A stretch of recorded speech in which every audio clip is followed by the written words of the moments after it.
बच्चों, good evening. आज फिर वही 9th क्लास का चैप्टर 4 मेंटल मैथ्स। ठीक है, पिछली बार हम लोगों के 19 तक क्वेश्चन कंप्लीट हो गए थे, है ना। आज हमने करना है क्वेश्चन नंबर 20। क्वेश्चन नंबर 20 के अंदर बोला गया है कि वैल्यू बताओ सी की। Question number 28 chapter 4। इक्वेशन क्या दे रखी है? इक्वेशन हमें दे रखी है यहाँ पर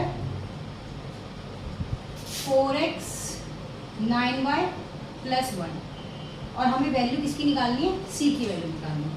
और उसके बाद सी की वैल्यू हमको पुट भी करनी है। किसके अंदर पुट करनी है? पुट करनी है हमें c + 1 और 2c + 1 के अंदर, इसके अंदर पुट भी करनी है। अब आपको यहाँ पर याद हो तो हमारे पास एक फॉर्मूला होता था ax by + c = 0। अब यहाँ पर a क्या हो गया 4, b क्या हो गया 9 और c क्या हो गया 1। a की वैल्यू कितनी है 4, b की वैल्यू कितनी है -9 और c की वैल्यू क्या है 1। अब कोई आपसे पूछे वैल्यू ऑफ c क्या है, तो वैल्यू ऑफ c है आपकी 1। उसके बाद यहाँ पर put the value of c, तो c की वैल्यू कितनी आई है 1 + 1 एंड दूसरी वैल्यू क्या आई है 2 × 1 + 1। तो एक आई है वैल्यू 2 और एक वैल्यू आ गई 3। अगर इसको खोलेंगे तो 2 + 1 = 3। ठीक है, एक क्वेश्चन नंबर 20 हो गया। क्वेश्चन नंबर 21 के अंदर क्या है? 21 बोलता है आपको find a point on the graph of the linear equation. Find a point on the graph मतलब उस पॉइंट को आपने फाइंड करना है जो लीनियर इक्वेशन का आप ग्राफ के ऊपर शो कर सकते हैं। हमें ऑर्डिनेट दिया हुआ है 2 राइट 1/2 और हमें एमएक्स का बता। तो यहाँ पर लेट एट इसका ABICSSA, ये हमारा कितना हो गया? इसको हम A मान लेते हैं। उसके बाद जो हमारे यहाँ पर ऑर्डिनेट पॉइंट दे रखा है वो कितना दे रखा है 2 राइट 1/2 दे रखा है। अगर हम ऑर्डिनेट पॉइंट की बात करें तो कितना दे रखा है 2 राइट 1/2। ठीक है, तो इसके आगे हम इसको ये हमारे पास क्या बोलते हैं राइट फ्रैक्शन को ओपन करेंगे। 2 × 2 = 4 और 1 5/2 A।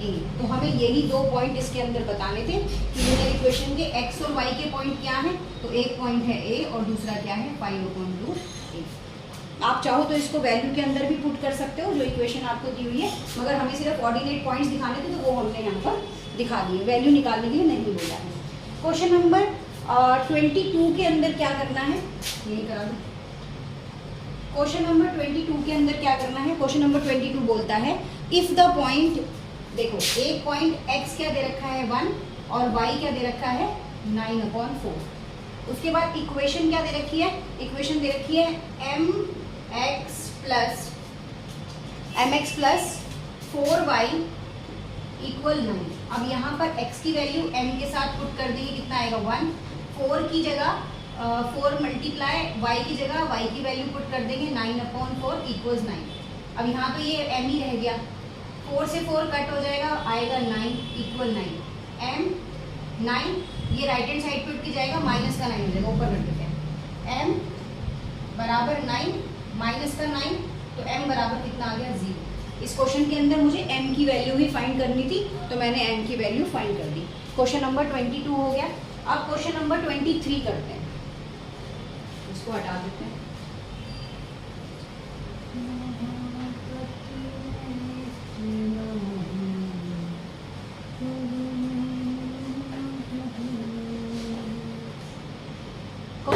कहता है express the following linear equation.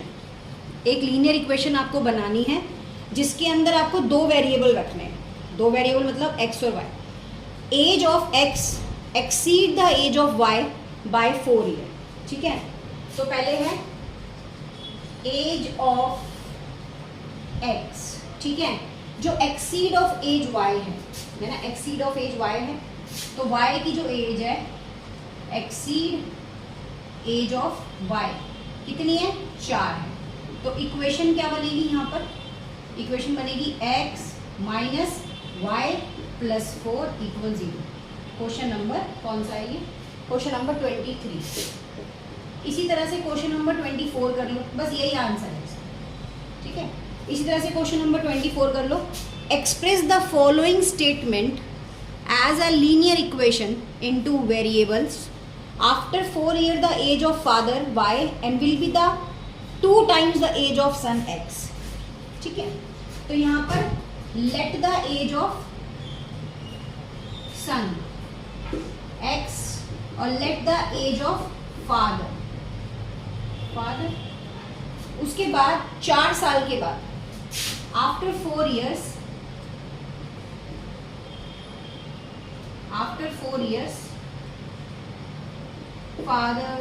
Father as कितनी रहेगी? 2 गुना है मतलब डबल है, तो यहाँ पर x बराबर फादर की एज डबल प्लस 4 4 साल बाद। ये इक्वेशन, ये आंसर आ गया क्वेश्चन नंबर 24 का।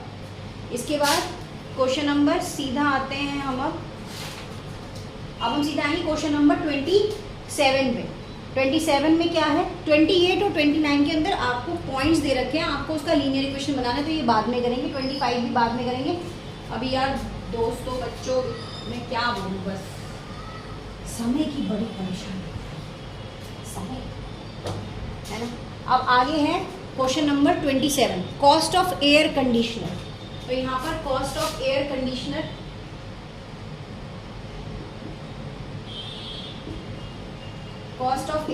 कितना? x रुपए का है। क्वेश्चन नंबर 27 है ये। और उसके बाद क्या दे रखा है यहाँ पे? Cost of cooler. जो एयर कंडीशनर है ना वो कूलर की कीमत से 3 गुना ज़्यादा है, तो इसकी लीनियर इक्वेशन बनानी है। तो कॉस्ट ऑफ कूलर वो कितना है भाई? अब इक्वेशन क्या बनेगी? वो कहते हैं जो एयर कंडीशन है ना वो कूलर से 3 गुना ज़्यादा महंगा है। ऑब्वियस सी बात है, महंगा तो होगा भी एयर कंडीशनर। तो यहाँ पर 3x आ जाएगा प्लस y आ जाएगा बराबर कितना? 5000 रुपये। तो ये टोटल अमाउंट 5000 रुपये। तो ये इक्वेशन बस बना के दिखानी थी, लीनियर इक्वेशन ही बनानी है और कुछ नहीं करना। Question number 31। अब क्वेश्चन नंबर 31 है, क्या कहता है ये? इफ द पॉइंट 2k - 3, देखो वैल्यू किसकी निकालनी है क्वेश्चन नंबर 31 में? वैल्यू निकालनी है यहाँ पर क्वेश्चन नंबर 31 में 2k - 3 और k + 2, k की वैल्यू निकालनी है बेसिकली। इक्वेशन क्या दे रखी है? इक्वेशन दे रखी है 2x + 3y + 15 बराबर 0। अब मान लो इसको मैं x मान लेती हूँ, इसको मैं y मान लेती हूँ। इसके बाद मेरे को यहाँ पर एक फॉर्मूला लगाना पड़ेगा। क्या? अब देखो इसको मैंने x माना, इसको y, तो 2 मल्टीप्लाई यहाँ कर दो, 2 मल्टीप्लाई x की वैल्यू क्या है? 2k - 3। उसके बाद नेक्स्ट प्लस है इक्वेशन में प्लस है, y की जगह क्या रखना है? k + 2 + 15 बराबर 0। अब इसको इससे करेंगे कितना आएगा? 4k। इसको इससे करेंगे कितना आएगा? 6। 3 को k से मल्टीप्लाई करेंगे 3k और प्लस प्लस प्लस ही आएगा, और 3 2 जा कितना आएगा? 6 + 15 बराबर 0। अब ये देखो, ये तो माइनस का 6 है, प्लस का 6 है, कट हो गया, इसकी कोई बात नहीं, 0। अब 4 और 3 को प्लस करेंगे कितना आएगा? 7 + 15 बराबर 0। अब 7 के 50 उठ के राइट साइड पे चला जाएगा तो आएगा 15 माइनस का। जब भी कोई चीज़ अपनी लोकेशन को चेंज करती है, अगर वो प्लस में होती है तो वो राइट हैंड साइड पे जाके माइनस की हो जाती है। तो k = -15, ये यहाँ मल्टीप्लाई हो रहा है, यहाँ के डिवाइड हो जाएगा। तो k की वैल्यू ही फाइंड करनी थी, तो k की वैल्यू फाइंड कर ली। आज कितने क्वेश्चन करें? 10 मिनट भी नहीं लगे। कितने क्वेश्चन करें? 20। कितने क्वेश्चन करें? 20, 21, 22, 23 और कौन सा करा है? 24, 27 और 31। ये क्वेश्चन हो गए। 1 2 3 4, अरे ये डबल हो गया। 25 भी करा है क्या? 24 करा है। 1 2 3 4 5 6 7 क्वेश्चन निपटाए हैं। मेरे ख्याल से 5 या 6 मिनट ही लगे होंगे। बहुत इजी चैप्टर है ये। दूसरा बेटा देखो, मेंटल मैथ्स जो है ना वो सिर्फ आपकी प्रैक्टिस के लिए है, ठीक है। अब प्रैक्टिस आप लोगों ने मेंटल मैथ्स के क्वेश्चन से करनी है। इसमें से पेपर आता है या नहीं आता, इस चीज़ का सवाल नहीं है। सवाल ये है कि आपको एक्स्ट्रा क्वेश्चन की प्रैक्टिस करनी है तो आप यहाँ से कर लो। एग्जामिनर आपको कोई भी क्वेश्चन उठा के दे दे, आपको वो आना चाहिए। आना मतलब कि आपको उसका फॉर्मूला पता होना चाहिए कि मैथ्स का क्वेश्चन कैसे करना है। और मैथ्स एक ऐसा सब्जेक्ट है, इवन कोई भी सब्जेक्ट ऐसा है जिसमें मेहनत की जरूरत पड़ती ही पड़ती है। चाहे लर्निंग सब्जेक्ट लो तो बार बार आपको वो रिवाइज करना पड़ता है, ऐसी मैथ्स का सवाल भी आपको बार बार करने पड़ते हैं। तो इस वीडियो को आपने बार बार देखना है, अपने दोस्तों के साथ शेयर करना है ताकि उनकी भी मदद हो पाए, और चैनल को ज़्यादा से ज़्यादा प्रमोट करना है, ताकि प्रमोशन का मतलब सिर्फ चैनल का यही है, यहाँ पर कोई बहुत ज़्यादा फेमस होने वाली बात नहीं है, बस बच्चों की ज़्यादा से ज़्यादा मदद करने का पर्पस है। छोटी छोटी वीडियो बनाते हैं, हम कोई 1-2 घंटे की वीडियो नहीं बना रहे, 10 से 15 मिनट की वीडियो बना रहे हैं, ताकि बच्चे थोड़ी देर क्या खेलते हैं, पबजी खेलते हैं, और क्या खेलते हैं, फ्री फायर खेलते हैं, उनसे बाहर निकल कर कुछ देर इस वीडियो को दो और बार बार इसको देखो, ये काम आएगी बाद में भी। और अपने दोस्तों के साथ भी शेयर करो, स्टेटस पे लगाओ अपने, ठीक है। Thank you.